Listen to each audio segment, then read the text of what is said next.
Okay तो basically हम लोग ने क्या स्टार्ट किया था, कौन सा सब्जेक्ट स्टार्ट किया था? लॉ। सबके पास बुक्स हैं आज? ओके लॉ का सब्जेक्ट स्टार्ट किया था जिसमें हम लोग कौन सा एक्ट स्टार्ट करने वाले हैं? Sales of goods act 1930। Okay चलिए देखिए, लॉ को सबसे पहला रूल लॉ समझने का ये है, हम लोगों को इन डेप्थ अंडरस्टैंड करना है। हमने आपको लास्ट लेक्चर में बताया था हम लोग को चीजें याद करनी है कि समझनी है। पक्का रटोगे तो नहीं कि बचपन से रटते आ रहे हैं ऐसे कैसे छोड़ दें? ठीक है, रटना बिल्कुल नहीं है, समझना है।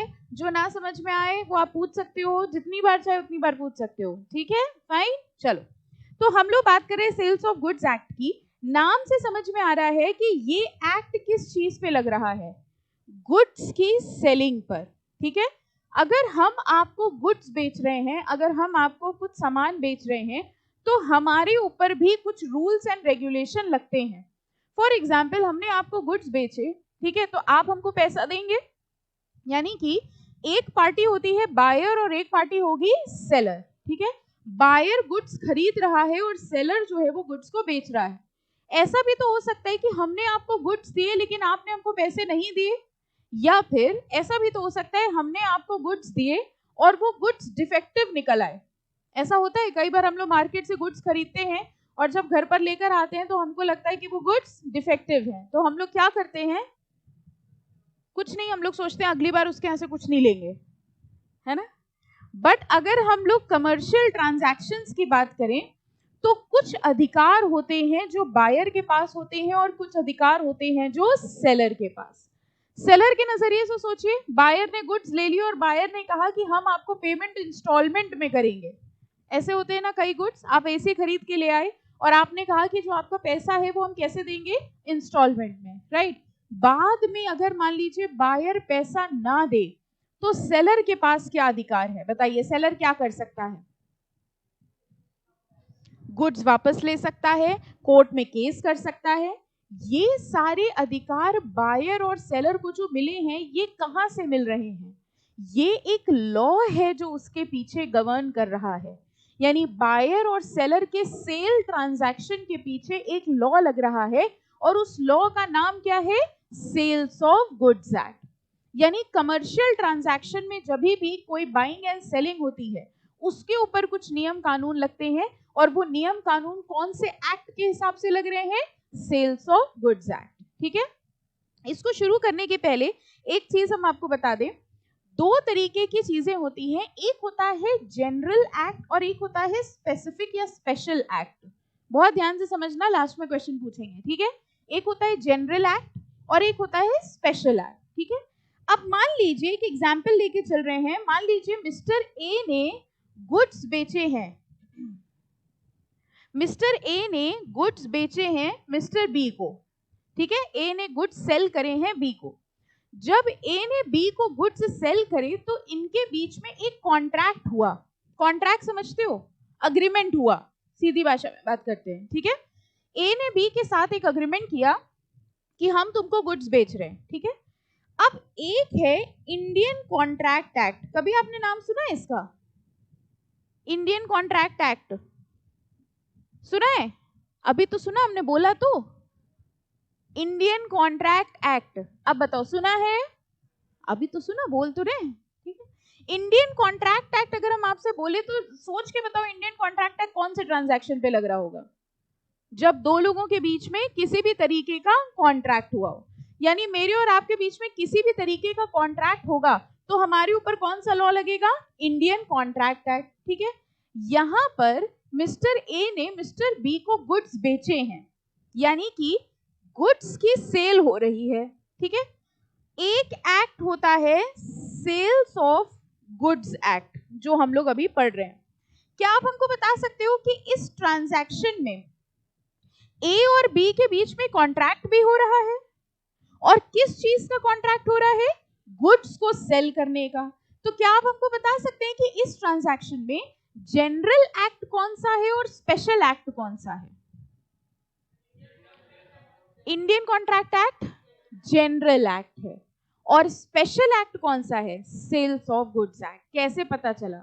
देखिए, हमारे और आपके बीच में किसी भी तरीके का कॉन्ट्रैक्ट हो सकता है, किसी भी तरीके का कॉन्ट्रैक्ट हो रहा है तो इंडियन कॉन्ट्रैक्ट लगेगा, और अगर हमारे और आपके बीच में कॉन्ट्रैक्ट हो रहा है गुड्स को बेचने का तो कौन सा एक्ट लगेगा? Sales of goods act. इसका मतलब जब ए और बी के बीच में सेल्स से रिलेटेड ट्रांजैक्शन हुआ है तो सेल्स ऑफ गुड्स एक्ट के नियम कानून लगेंगे। अगर मान लीजिए कोई ऐसा पॉइंट है जिसमें सेल्स ऑफ गुड्स एक्ट में कोई बात नहीं लिखी है, sales of goods act silent है, ठीक है, अब बताइए कोई पॉइंट फंसा है तो हम कौन सा एक्ट देखेंगे? Indian contract act. ये पूरी बात फिर से समझो क्या होती है। किसी भी ट्रांजैक्शन पे एक स्पेशल एक्ट लगता है, उस ट्रांजैक्शन के रूल्स एंड रेगुलेशन उस स्पेशल एक्ट में दिए होते हैं। अगर बाई चांस उसका कोई प्रोविजन स्पेशल एक्ट में नहीं दिया है तो फिर हम उसके रूल्स रेगुलेशन कहां देखेंगे? जनरल एक्ट में, ठीक है। तो हमने आपको फिर से सुनिएगा एग्जांपल, हमने आपसे कहा ए ने बी को गुड्स बेचने का कॉन्ट्रैक्ट किया।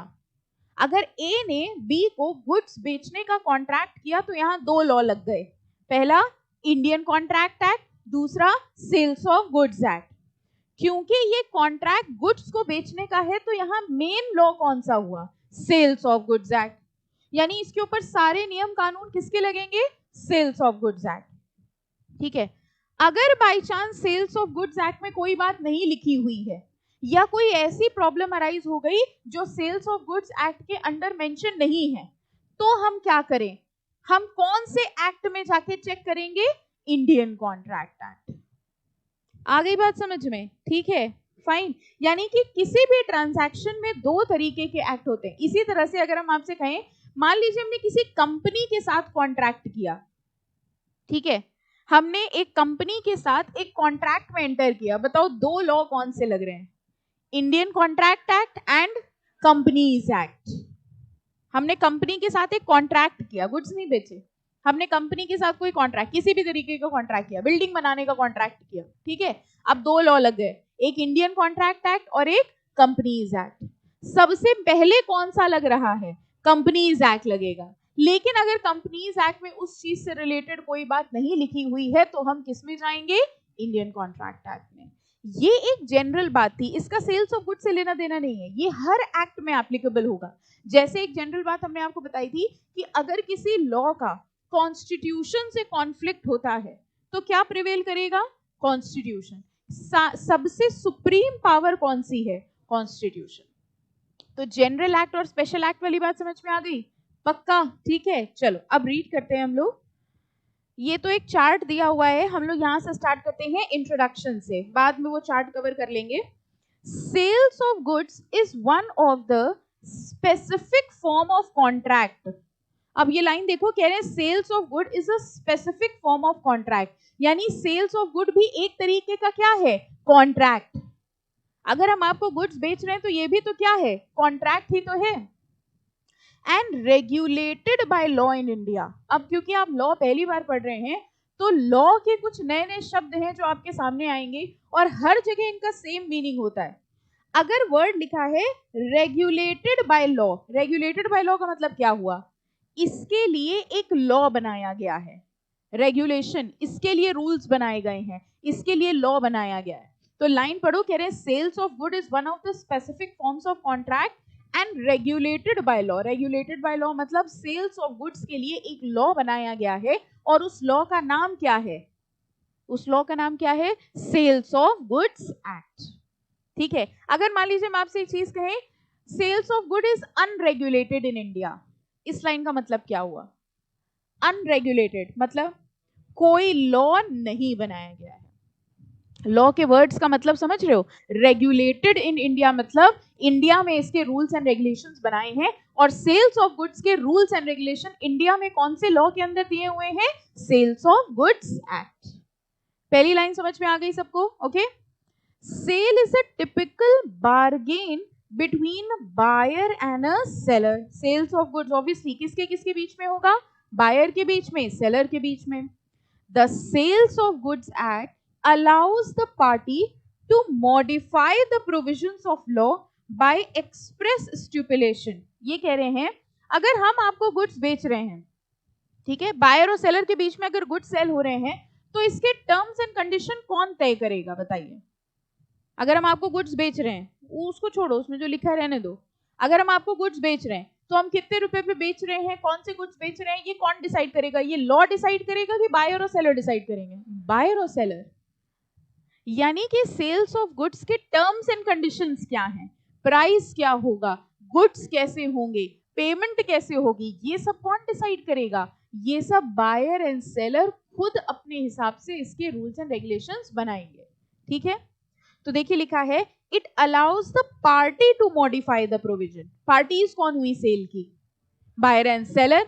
ये लोग प्रोविजंस बनाएंगे और ये अपने हिसाब से लॉ की कंडीशंस को भी अपने हिसाब से चेंज कर सकते हैं। लॉ की कंडीशंस को मतलब मान लीजिए बायर ने कहा कि हम गुड्स आज खरीद रहे हैं, हम इसकी पेमेंट जो है वो 1 महीने बाद करेंगे, या फिर सेलर ने कहा कि हम तुमको गुड्स की सेलिंग आज कर रहे हैं लेकिन हम गुड्स तुमको 1 महीने बाद देंगे।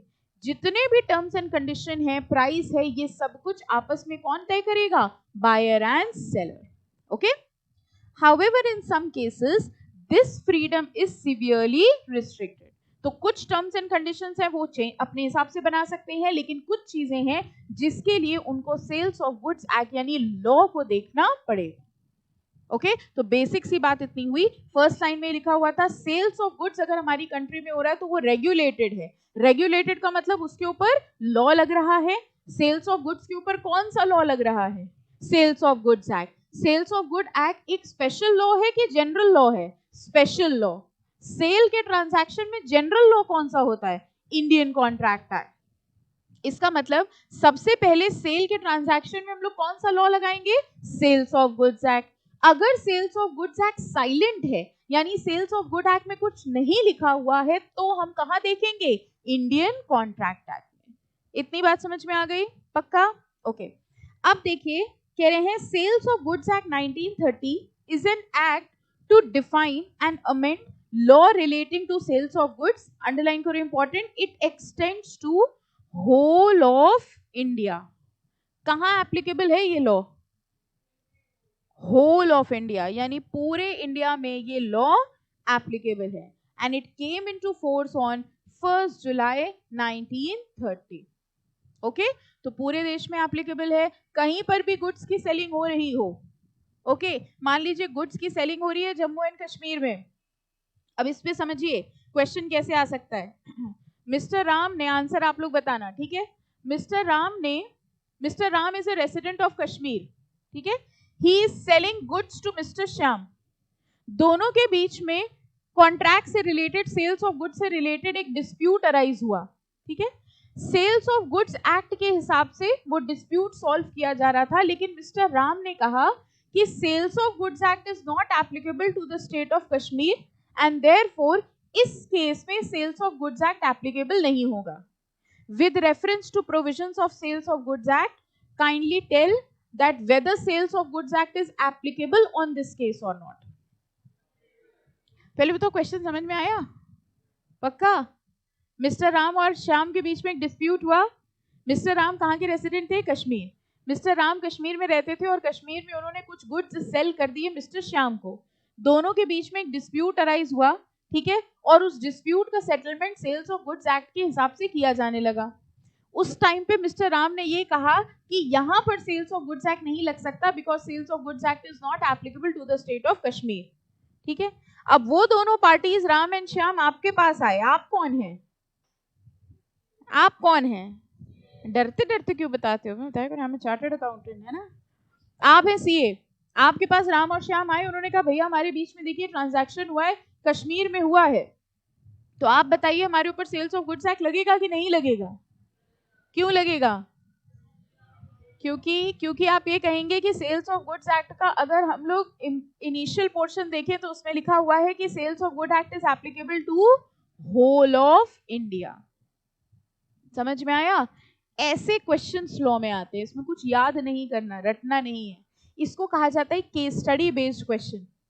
अभी जैसे जैसे हम लोग थोड़ा और पढ़ेंगे तो हम आपको एक आंसर लिखवा के दिखाएंगे, मतलब एक हम लिख के दिखाएंगे, मतलब हम डिक्टेट करेंगे, लिखेंगे आप ही, बस एक हम करवाएंगे, क्योंकि केस स्टडी बेस्ड क्वेश्चन को आंसर करने का एक अलग तरीका होता है, ओके?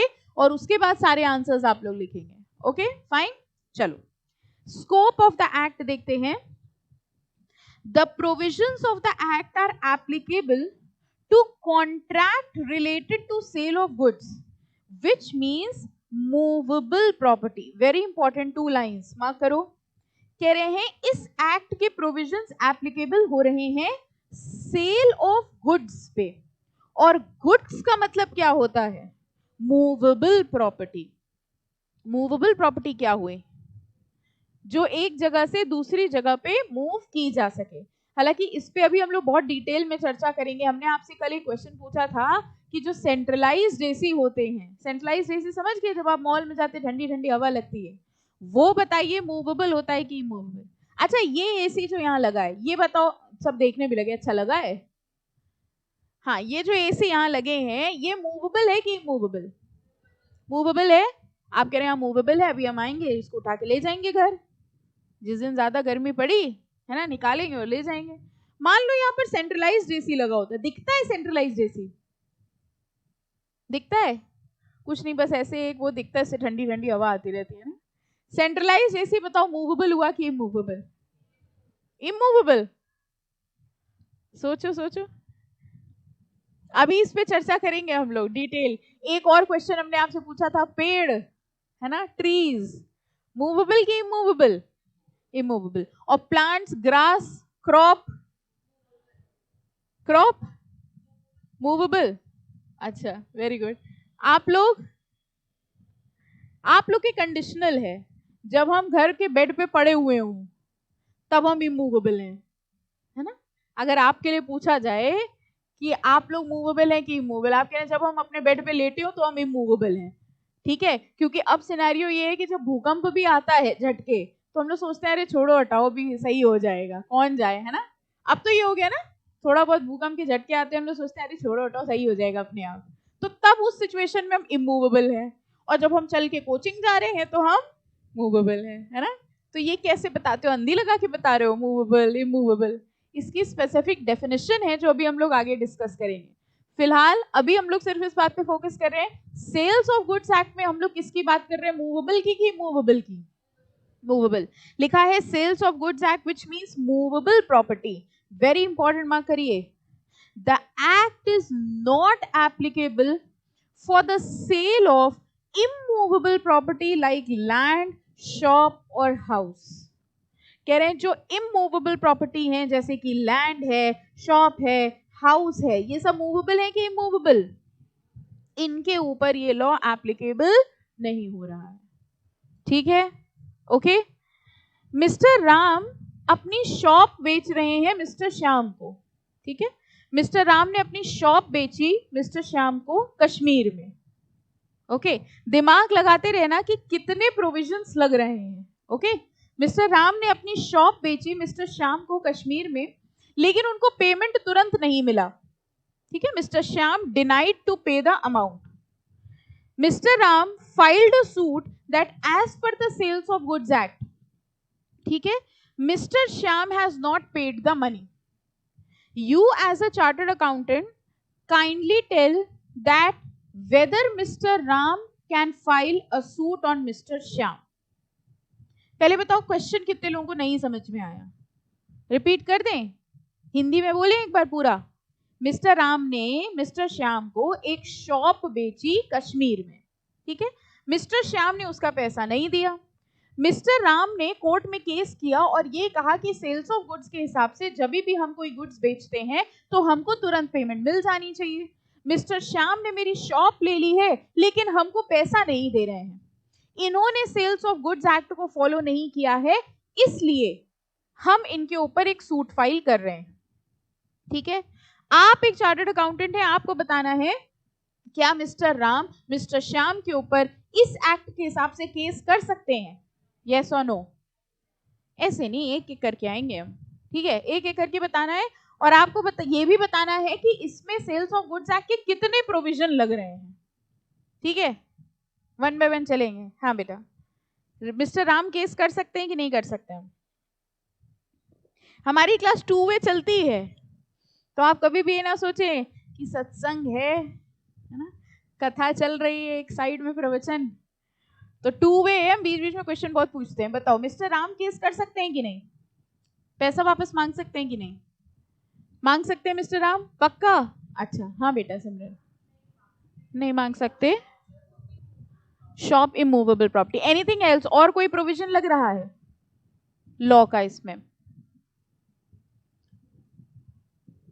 Okay next. हाँ, राम मांग सकते हैं कि नहीं? राम पैसा नहीं मांग सकते, क्यों?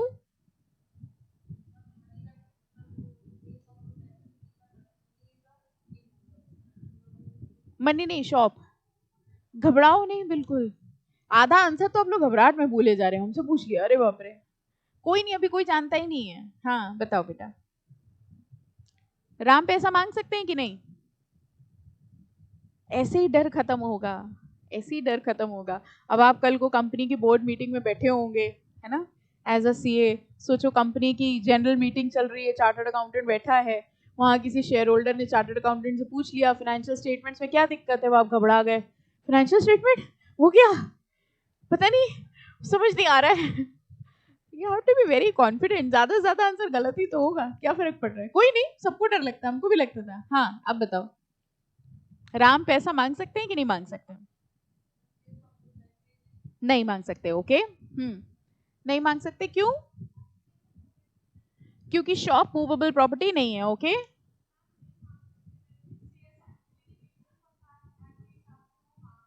ओके एक पॉइंट आया, सेल्स ऑफ गुड्स एक्ट के हिसाब से नहीं मांग सकते। हाँ ये हो सकता है किसी और एक्ट के हिसाब से मांग ले, वेरी गुड। और हाँ बेटा, नहीं मांग सकते। ओके प्रोविजन यही लग रहा है क्योंकि यहाँ पे ट्रांजैक्शन किस चीज को बेचने का हो रहा है, शॉप का। कोई और प्रोविजन भी है जो लग रहा है, जो आप लिख सकते हो क्या? इंडियन कॉन्ट्रैक्ट एक्ट के अलावा और बताओ। क्वेश्चन में एक और चीज थी, एक और चीज थी, हमने बोला था मिस्टर राम रहते कहाँ थे?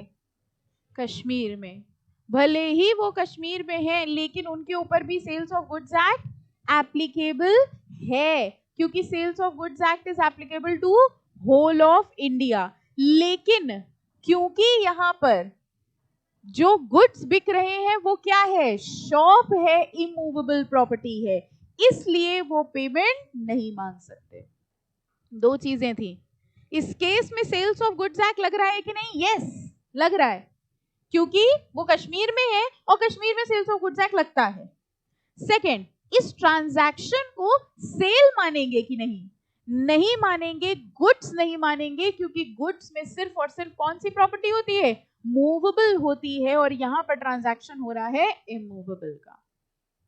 आ गई बात समझ में? ठीक है, तो ये आपको ध्यान रखना है कि कौन कौन से प्रोविजंस हैं जो एप्लीकेबल हो रहे हैं। ठीक है, हमेशा लॉ को केस स्टडी की नजरों से समझो। ठीक है, सिंपल सी लाइन लिखी होगी, mister Ram sold his shop, mister Ram sold his house. ठीक है, जैसे ही हाउस आया और लास्ट में लिखा है sales of goods act applicable होगा कि नहीं होगा? Sales of goods act applicable नहीं होगा। क्यों? क्योंकि जो हाउस है वो इमूवेबल प्रॉपर्टी है, और सेल्स ऑफ गुड्स एक्ट में गुड्स में सिर्फ और सिर्फ क्या कवर होंगे, मूवेबल प्रॉपर्टी। समझ आ रहा है? पक्का? क्लाइंट आएगा तो बता दोगे? ठीक है, मजा आएगी बताने में। ठीक है, हाँ चलो अभी बताओगे कि नहीं? हाँ हाँ ओके मिस्टर राम, देखो यहाँ पर क्वेश्चन ये था सेल्स ऑफ गुड्स एक्ट लग रहा है कि नहीं? सेल्स ऑफ गुड्स एक्ट तो नहीं लग रहा है क्योंकि गुड्स नहीं है। इंडियन कॉन्ट्रैक्ट एक्ट के हिसाब से क्योंकि दोनों के बीच में कॉन्ट्रैक्ट हुआ है। अब अगर हमारे और आपके बीच में शॉप को बेचने का कॉन्ट्रैक्ट हुआ है, तो याद करो हमने आपको बताया था इमूवेबल प्रॉपर्टी को बेचने के लिए एक लॉ होता है, ट्रांसफर ऑफ प्रॉपर्टी एक्ट। अरे सब कुछ छोड़िए, जब हम आपको जमीन बेचते हैं रजिस्ट्री कराते हो, यही तो कॉन्ट्रैक्ट होता है। ये जो रजिस्ट्री कराई जाती है ना, हमने आपको लैंड बेची, ठीक है, तो हमारे और आपके बीच में एक अग्रीमेंट होती है। रजिस्ट्री देखी है कभी? ऊपर नोट लगा होता है, नोट लगा हुआ पेपर देखा है? वो नोट नहीं, स्टैम्प पेपर होता है। नोट की तरह तो नहीं यूज कर लेते काट के समोसा खाया है, रजिस्ट्री होती है बेटा। वो जो रजिस्ट्री होती है वो कॉन्ट्रैक्ट है। अब सेल्स ऑफ गुड्स एक्ट के हिसाब से तुम पैसे नहीं मांग सकते हो, लेकिन यस कॉन्ट्रैक्ट एक्ट के हिसाब से you can ask the payment, क्योंकि उस कॉन्ट्रैक्ट में लिखा होगा कि हम तुमको ये शॉप बेचेंगे और बदले में तुम इतने रुपए दोगे, तो पैसे तो तुम्हें देने पड़ेंगे। लेकिन अब ये देखो सीए की नॉलेज है कि कौन से एक्ट के हिसाब से लग रहा है। सेल्स ऑफ गुड्स एक्ट नहीं लगेगा, इंडियन कॉन्ट्रैक्ट एक्ट के हिसाब से पेमेंट मांग सकते हैं। ठीक है, फाइन, ओके चलो अच्छा, अगली जो 2 लाइनें हैं, क्योंकि आप इतने इंटेलिजेंट हैं, हमको ऐसा देख के आपको लगता है आप सब बॉर्न इंटेलिजेंट हैं, तो अगली 2 लाइनें आपको खुद पढ़नी और बताना है समझ में आया कि नहीं। ये 2 लाइनें,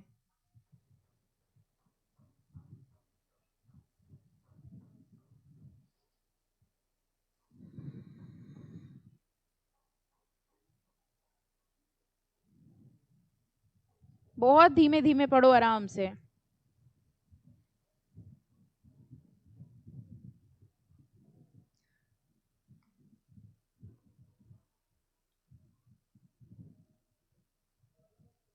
इस 2 लाइनों में पहले बताओ, ये समझ में आ रहा है ये कौन सी वाली बात कर रहे हैं, जनरल एक्ट और स्पेशल एक्ट।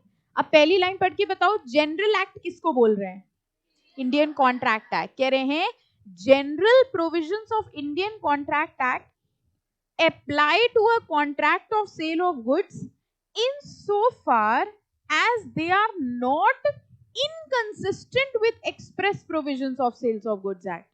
यानी इंडियन कॉन्ट्रैक्ट एक्ट लग रहा है, लेकिन तब तक लग रहा है जब तक वो सेल्स ऑफ गुड एक्ट से इनकंसिस्टेंट ना हो, कि अगेंस्ट ना हो। अब लाइन फिर से समझना हिंदी में, इंडियन कॉन्ट्रैक्ट एक्ट लग रहा है, तब तक लग रहा है जब तक वो सेल्स ऑफ गुड्स एक्ट के अगेंस्ट ना हो। जैसे ही इंडियन कॉन्ट्रैक्ट की कोई बात सेल्स ऑफ गुड्स एक्ट के अगेंस्ट हुई, यानी इंडियन कॉन्ट्रैक्ट कुछ और कह रहा है, सेल्स ऑफ गुड्स कुछ और कह रहा है, अब बताओ क्या फॉलो होगा, sales of goods act being a special act. अब आ गई बात समझ में, ठीक है। तो लाइन, ये लॉ की लाइंस हैं, ऐसी बहुत सारी लाइंस मिलेंगी आपको। तो सी, हम आपको सेल्स ऑफ गुड्स एक्ट नहीं सिखा रहे, हम आपको लॉ पढ़ना सिखा रहे हैं। You need to understand. ये बताओ, लॉ चेंज होता है, ओवर द इयर्स चेंज होता है, आपको पता है, हाँ अमेंडमेंट्स होती हैं, आपको पता है कंपनीज एक्ट का ईयर सुना है कभी, कंपनीज एक्ट कौन सा है, 2013। आपको ये पता है इसके पहले कंपनीज एक्ट कौन सा था, 1956। शायद 11-12 की बुक्स में जब कभी पढ़ा हो तो 56 पढ़ा हो। अब सुनो ध्यान से, कंपनीज एक्ट पहले था 1956 में, 1956 में। उसके बाद चेंजेस होते गए और फाइनली 2013 में पूरा कंपनीज एक्ट उठा के चेंज कर दिया गया। ठीक है, पूरा कंपनीज एक्ट चेंज कर दिया गया। अब बताओ, जो भी सीए होगा या सीएस होगा या लॉयर होगा, वो अब क्या फॉलो करेगा, 2013। अब सपोजिटली हम आपको पढ़ा रहे हैं सेल्स ऑफ गुड्स एक्ट 1930, आपने पढ़ लिया, याद कर लिया, रट लिया, और जैसे ही आप सीए बने वैसे ही अमेंड होके आ गया सेल्स ऑफ गुड्स एक्ट 2025। अब आप कहेंगे ये तो गलत बात है, हमने तो सेल्स ऑफ गुड्स एक्ट 1930 पढ़ा था, अब लॉ चेंज हो गया है, तो क्या करोगे, खाली बैठ जाओगे, क्लाइंट को नहीं बताओगे, या आपको लॉ पढ़ना आ गया है तो आप कोई भी लॉ पढ़ लोगे। Are you understanding? I'm not teaching you sales of goods act 1930। हम आपको ये बता रहे हैं लॉ को पढ़ा कैसे जाता है। अगर आपको एक बार लॉ पढ़ना आ गया कि अच्छा इस शब्द का ये मतलब होता है, इस लाइन का ये मतलब होता है, तो कितने भी अमेंडमेंट क्यों ना आ जाए, कितने भी लॉ क्यों ना चेंज हो जाए, आप हमेशा उसको पढ़ लेंगे अपने आप। क्या ऐसा करेंगे कि अगर मान लो सेल्स ऑफ गुड्स एक्ट 2025 आया तो जैसे ही आया आपने तुरंत हमको फोन मिलाया कि अब नया आ गया है, फिर से पढ़ाइए, तब तो आप सीए बन चुके होंगे, तब आपको सब कुछ खुद ही करना है ना, बस फाइनल तक टीचर से पढ़ लो, उसके बाद आप खुद ही टीचर। आता हो या ना आता हो, कभी जिंदगी में क्लाइंट के सामने मत बोलना यार ये तो नहीं आता। ये बात समझ में आई? क्लाइंट के सामने आपको क्या दिखाना है, इसमें यही क्या, तुमको ये नहीं आता, हाँ दिस इज द ट्रिक। अगर मान लीजिए उसने कोई चीज पूछी, बाई चांस आपको नहीं आती, ठीक है, या आप भूल गए या नहीं आती, ठीक है, सब ह्यूमन है, नहीं आती, तो पहला तरीका आप कहेंगे सॉरी यार ये नहीं आता, हमने यही चैप्टर तो छोड़ के गए थे। ये तो कह नहीं सकते। आपको क्लाइंट को दिखाना है अरे ये तो बहुत सिंपल है, इसमें कुछ भी नहीं है, तुम्हें नहीं पता इसके बारे में, आपको पता आपको भी नहीं है, कॉन्फिडेंस, तुम्हें नहीं पता इसके बारे में, अरे तो बहुत सिंपल है, आज मेरी एक अर्जेंट मीटिंग है, तुम एक काम करो कल आना मेरे पास, कल पक्का हम तुम्हें ऐसा समझा देंगे कि तुम्हें पता ही नहीं चलेगा कि इसमें है क्या, बहुत इजी है।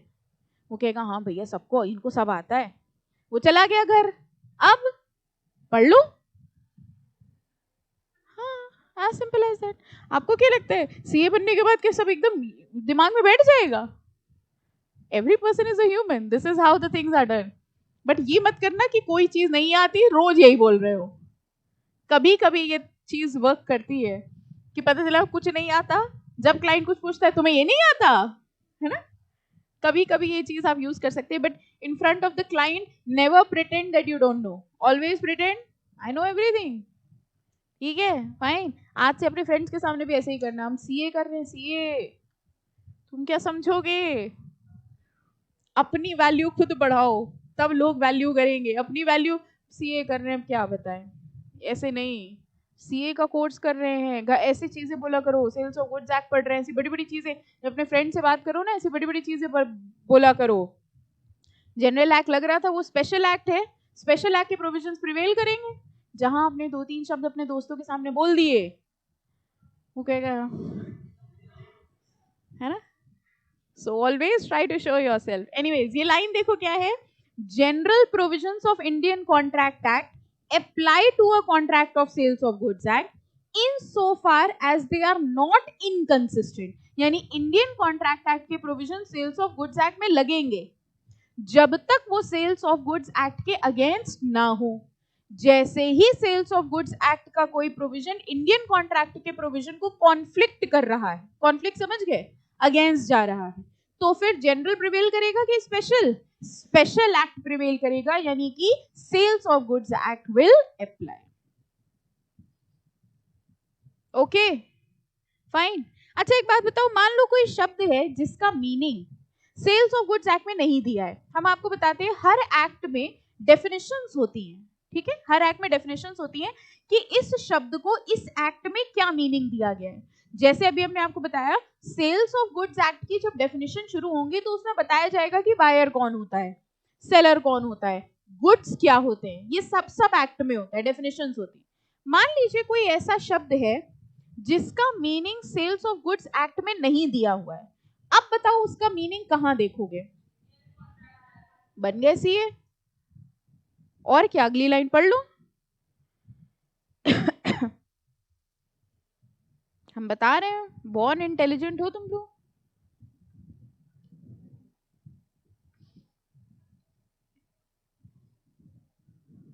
बताओ ये लाइन समझ आई?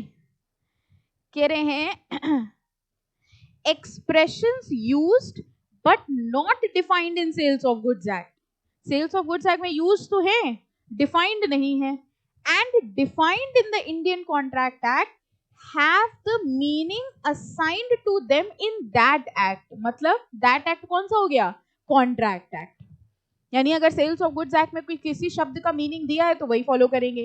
अगर कोई ऐसा शब्द है जो सेल्स ऑफ गुड एक्ट में दिया तो है लेकिन मीनिंग डिफाइंड नहीं है, तो उसका मीनिंग हम लोग कहां देखेंगे? इंडियन कॉन्ट्रैक्ट एक्ट में। इसी लाइन को हम थोड़ा जनरलाइज करके बोल रहे हैं, बताना समझ आई कि नहीं। अगर किसी वर्ड का मीनिंग किसी स्पेशल एक्ट में नहीं दिया हुआ है तो हम लोग उस वर्ड का मीनिंग उसके जनरल एक्ट से ले सकते हैं। आ गई बात समझ में? पक्का? ठीक है। तो क्लाइंट आपके पास आया, उसने कहा कि भाई प्राइस एक वर्ड है, ठीक है, सेल्स ऑफ गुड्स एक्ट, हमने मिस्टर राम को कुछ गुड्स बेचे हैं इतने प्राइस पे, लेकिन हम लोग को समझ नहीं आ रहा है कि प्राइस का क्या मतलब हुआ यहाँ पर। तो उसने कहा सेल्स ऑफ गुड्स एक्ट में देख लो क्या लिखा है। तो उसने कहा नहीं, सेल्स ऑफ गुड्स एक्ट में प्राइस डिफाइंड ही नहीं है, अब क्या करें? तो बताओ एज ए चार्टर्ड अकाउंटेंट आप उसको क्या बताओगे? इंडियन कॉन्ट्रैक्ट एक्ट में देख लो प्राइस क्या डिफाइंड है।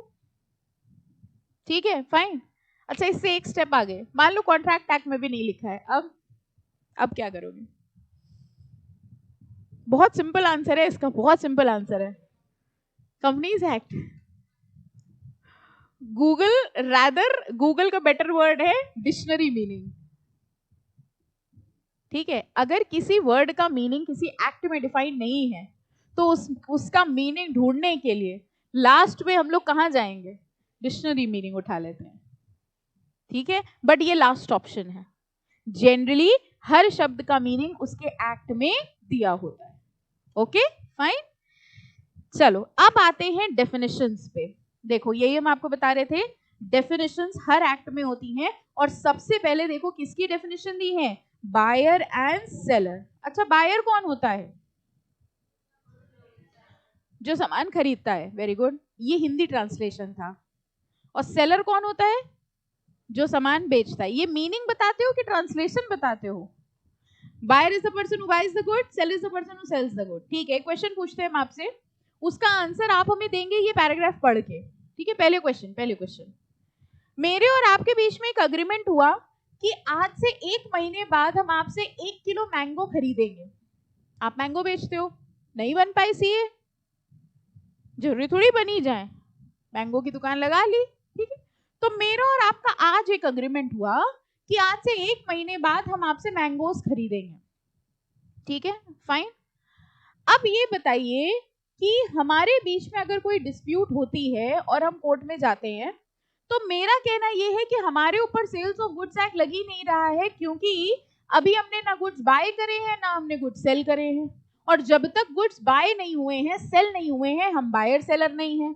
और अगर हम बायर सेलर नहीं है तो काहे का sales of goods act? Repeat करें क्वेश्चन, रिपीट करें, ध्यान से सुनना। ठीक है, मेरा क्वेश्चन ये, हमने आज आपके साथ एक अग्रीमेंट करा कि आज से 1 महीने बाद हम आपसे 1 किलो मैंगो खरीदेंगे। क्या आज हमने मैंगो खरीदे? नहीं। क्या आपने मैंगो बेचे? नहीं। कब खरीदे बेचेंगे? 1 महीने बाद। आज हमने सिर्फ अग्रीमेंट किया है। ठीक है, हमारे बीच में कोई डिस्प्यूट हो गया इसी बीच। अब आपने कहा हम कोर्ट में जाएंगे, हमने कहा तुम कोर्ट में चले जाओ, लेकिन हमारे ऊपर सेल्स ऑफ गुड्स एक्ट लगेगा ही नहीं, क्योंकि ना हम बायर है ना तुम सेलर हो, अभी गुड्स की बाइंग एंड सेलिंग हुई नहीं है। तो आपको एज ए चार्टर्ड अकाउंटेंट हमको ये डेफिनेशन पढ़ के बताना है कि हमारे इस सिचुएशन में बताइए सेल्स ऑफ गुड्स एक्ट लग रहा है कि नहीं लग रहा है। पहले डेफिनेशन पढ़ो।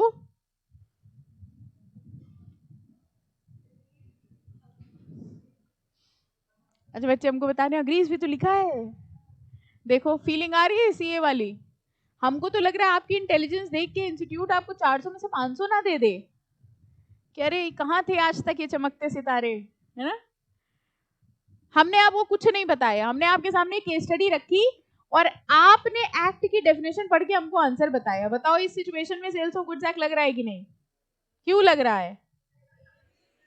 क्योंकि आप कहेंगे as per the definition of buyer in the sales of goods act, buyer means a person who buys or agrees to buy. Therefore, in this situation, Sales of Goods Act is applicable. ये है law. ठीक है, सोच के नहीं बताना, provision पढ़ के बताना है। This is interpretation.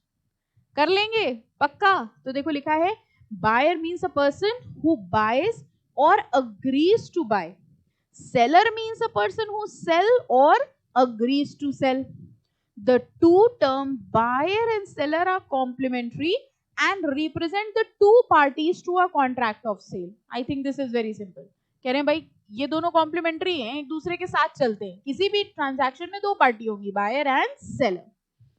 Both the terms, however, used in a sense wider than their common meaning. अब अंडरलाइन करो। Not only the person who buys, but also the one who agrees to buy is a buyer. Similarly, a seller means not only a person who sells, but also a person who agrees to sell. तो आपको इस पूरी definition में समझ में आ गया कि buyer और सेलर कौन होते हैं। तो सेल्स ऑफ गुड्स एक्ट के हिसाब से अगर हम आपसे पूछेंगे कि बायर कौन है, तो वही आंसर बताओगे, buyer means a person who buys the good. As per Sales of Goods Act, buyer means a person who buys the goods, agrees to buy the goods, and same goes with the seller. ठीक है, पहली definition पढ़ ली हम लोग ने किसकी, buyer and seller की।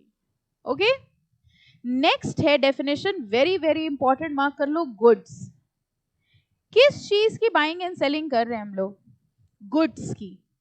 ये गुड्स क्या होते हैं, मूवेबल प्रॉपर्टी की immovable?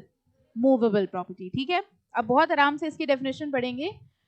Goods means every kind of movable property other than actionable claim and money. अभी आपको ये नहीं पता एक्शनेबल क्लेम क्या होता है, लेकिन हमको सिर्फ इतनी डेफिनेशन पढ़ के बताओ, एक्शनेबल क्लेम और मनी को गुड्स मानते हैं कि नहीं मानते हैं? सिर्फ इतना पढ़ के बता दो।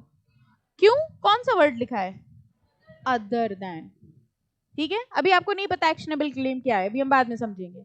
अभी हमको सिर्फ इतना समझ में आया, गुड्स वो होते हैं जो मूवेबल प्रॉपर्टी होती है, एक्शनेबल क्लेम और मनी को हम लोग गुड्स नहीं मानते। मनी, कौन सा मनी, जो मनी आपके पास है, ठीक है, ये जो मनी है इसको गुड्स नहीं माना जाता। ये मनी हम लोग किसी को देते हैं या किसी से लेते हैं तो क्या ये गुड्स की खरीद बेच हो रही है? नो। एक क्वेश्चन पूछे, मेरे पास कुछ कॉइन्स पड़े हैं पुराने जमाने के, जो पहले मनी हुआ करते थे, होते ना पुराने जमाने के कॉइन्स, हम वो आपको बेच रहे हैं। आपको पता होगा ये पुराने जमाने के जो कॉइन्स होते हैं इनको एंटीक्स की तरह रखा जाता है, तो ये कॉइन्स हम आपको बेच रहे हैं, ठीक है।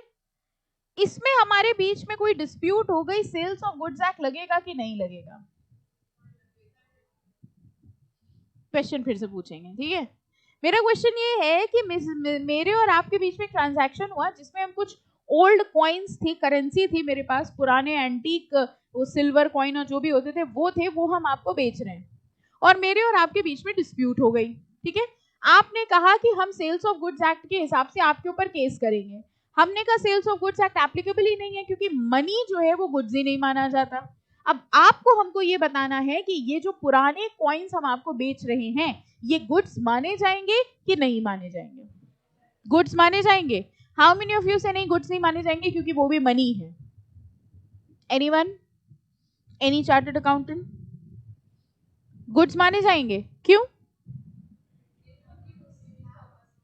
क्या हम उसको मनी की तरह यूज कर सकते हैं? नो।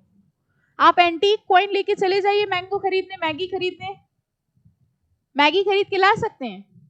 ऐसे दोपहर के टाइम पे जब हल्की हल्की भूख लगी हो, ऐसी मैगी एगी की बातें नहीं करनी चाहिए, है ना, माइंड डाइवर्ट हो सकता है, तो मैगी को छोड़ देते। हाँ, तो बताइए ऐसे एंटीक्स कॉइन लेके आप चले गए कुछ सामान खरीदने, खरीद के ला सकते हैं? No, that is not money, वो मनी नहीं है, ठीक है। उसको हम लोग एंटीक्स मानते हैं इसलिए उसको गुड्स माना जाएगा। तो यहां मनी में दो चीजें आती हैं, करंट मनी कि ओल्ड एंटीक मनी। ये जो करंट मनी है, जो अपनी करेंसी है, उसको हम लोग गुड्स नहीं मानते, लेकिन ये जो ओल्ड करेंसी एंड कॉइन्स होते हैं उसको हम लोग गुड्स मानेंगे, तो सेल्स ऑफ गुड्स एक्ट उसके ऊपर एप्लीकेबल हो जाएगा। तो देखो लिखा है goods means every kind of movable property other than actionable claims and money. Actionable claim अभी बचा है हमें बताना, ठीक है, अभी हम बताएंगे। And includes stock and shares. Definition पढ़ के बताओ, हम आपको स्टॉक बेच रहे हैं, ओके, डेफिनेशन पढ़ के बताइए, हम आपको स्टॉक बेच रहे हैं, शेयर बेच रहे हैं कंपनी के, गुड्स है कि नहीं है? Sales of goods act applicable हो रहा है कि नहीं हो रहा है? हो रहा है, पक्का? कैसे पता? क्योंकि डेफिनेशन में क्या लिखा है? इंक्लूड्स। आगे देखो क्या लिखा है, growing crops, grass and things attached to or forming part of land which are agreed to be severed before sale। अब यहां पर वो बात आएगी कि भाई जो प्लांट्स होते, ट्रीज होते हैं, ट्रीज मूवेबल है कि immovable? Trees banyan tree, people tree, immovable, ठीक है। क्रॉप्स, क्यों? क्रॉप भी तो पेड़ ही है। यहाँ क्या लिखा हुआ है? ग्रोइंग क्रॉप्स को ग्रास, घास, घास को मूवेबल मानेंगे कि इमूवेबल? पहले बताओ डेफिनेशन के हिसाब से इनको मूवेबल मानते हैं कि इमूवेबल? मूवेबल, क्योंकि लिखा हुआ है। ऐसा क्यों? पेड़ को इमूवेबल, इनको मूवेबल, क्यों?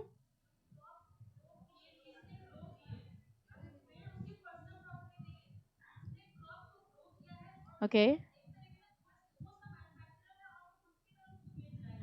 ओके, हाँ बेटा,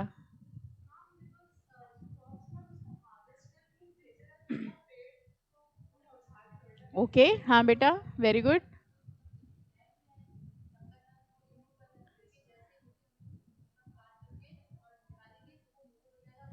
ओके, वेरी गुड। और कोई, एनीथिंग एल्स? अच्छा, किसको लग रहा है यहाँ गलत लिखा है, ये भी मूवेबल होंगे?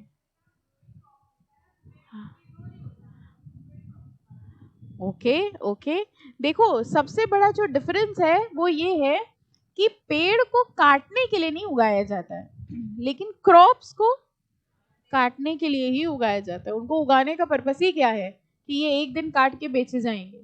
ठीक है, लाइन क्या लिखी है? Growing crops and grass. अगली लाइन देखना, things attach to or forming part of the land. ऐसी चीजें जो जमीन से जुड़ी हुई हैं, which are agreed to be severed. Severed मतलब होता है काट के अलग करना। बेचने के पहले उनको काटा ही जाएगा।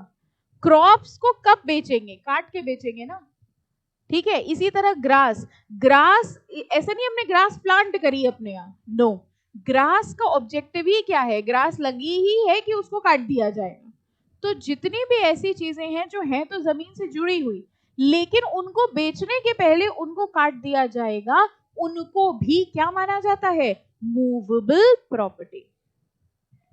समझ आ गई बात? तो बताइए क्या क्या चीजें गुड्स हुई? ठीक है, मूवेबल प्रॉपर्टी गुड्स माने जाएंगे?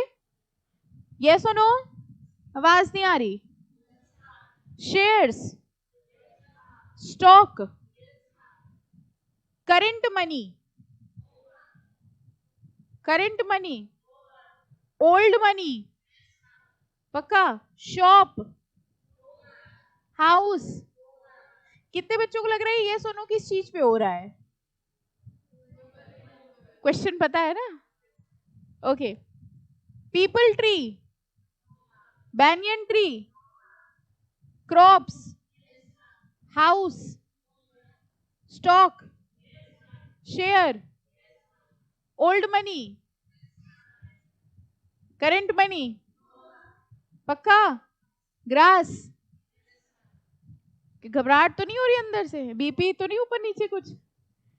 समझ आ गया? पक्का? तो डेफिनेशन फिर से देखो, goods means every kind of movable property other than actionable claim and money, and includes, क्या क्या इंक्लूड नहीं होगा? एक्शनेबल क्लेम इंक्लूड नहीं होगा, करंट मनी इंक्लूड नहीं होगा, इंक्लूड क्या होगा? स्टॉक इंक्लूड होगा, शेयर इंक्लूड होगा, ग्रोइंग क्रॉप्स, ग्रास, और ऐसी चीजें जिनको बेचने के पहले जमीन से अलग कर दिया जाए, ऐसी सारी चीजों को क्या माना जाएगा? Movable property and hence goods. ठीक है, इनको पढ़ ही क्यों रहे हैं? इनको इसलिए पढ़ रहे हैं क्योंकि वो मूवेबल है तभी वो गुड्स होंगे, अगर वो गुड्स होंगे तो ही उनके ऊपर सेल्स ऑफ गुड्स एक्ट लगेगा। ठीक है, तो अगर मान लीजिए मेरे और आपके बीच में क्रॉप्स को बेचने का कॉन्ट्रैक्ट हुआ, ठीक है, मेरे और आपके बीच में क्रॉप्स को बेचने का कॉन्ट्रैक्ट हुआ, और कोई एक प्रोविजन ऐसा था जिसमें हमारे बीच में डिस्प्यूट हो गया, as a chartered accountant can you tell me इसके ऊपर सेल्स ऑफ गुड्स एक्ट लगेगा कि नहीं लगेगा? क्यों लगेगा?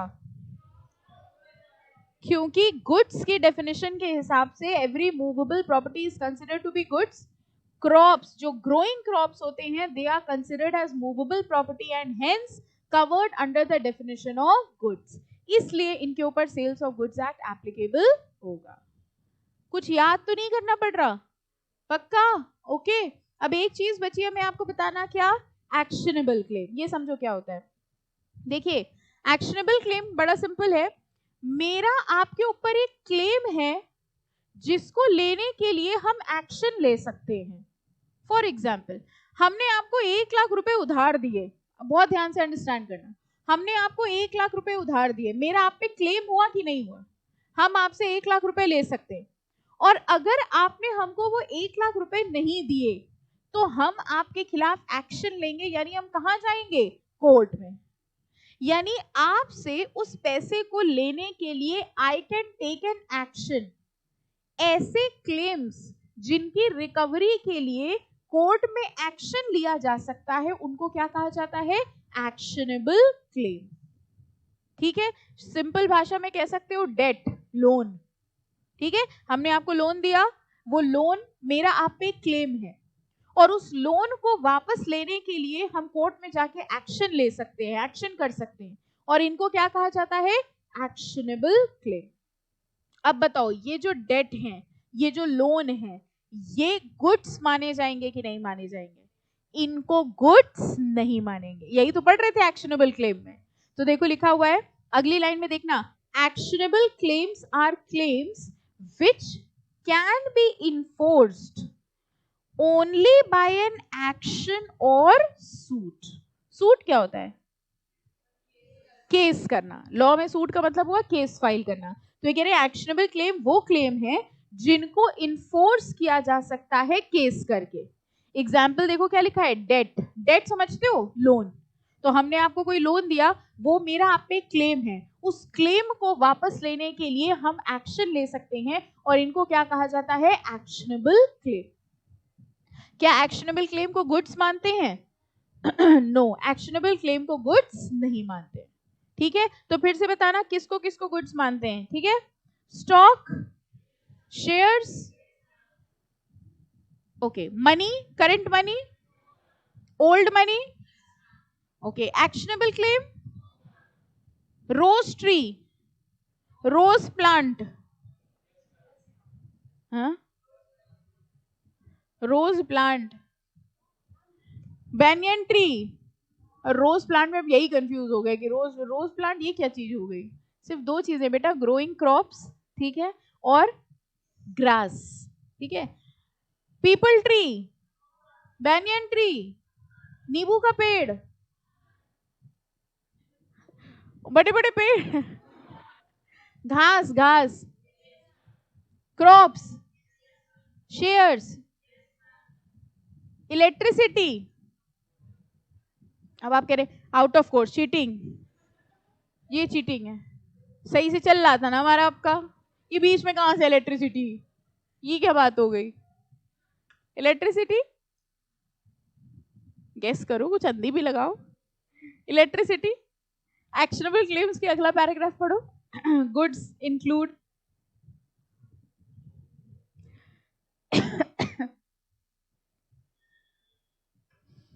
इलेक्ट्रिसिटी। ये चीटिंग करी आपने, देख के बताया है कि नहीं है, समझ आ गया। ठीक है, कुछ और चीजें इन्होंने लिखी है, जैसे देखो stock, share, gas, steam, water, electricity, decree of the court, ये नेक्स्ट में बताएंगे। Decree of the court are also considered to be the good. Decree of the court means decision of the court, short में ही समझ लो, court का जो decision होता है। ठीक है, इन सबको गुड्स मानते हैं कि नहीं मानते हैं? और ये क्या होते हैं, गुडविल, कॉपीराइट, पेटेंट,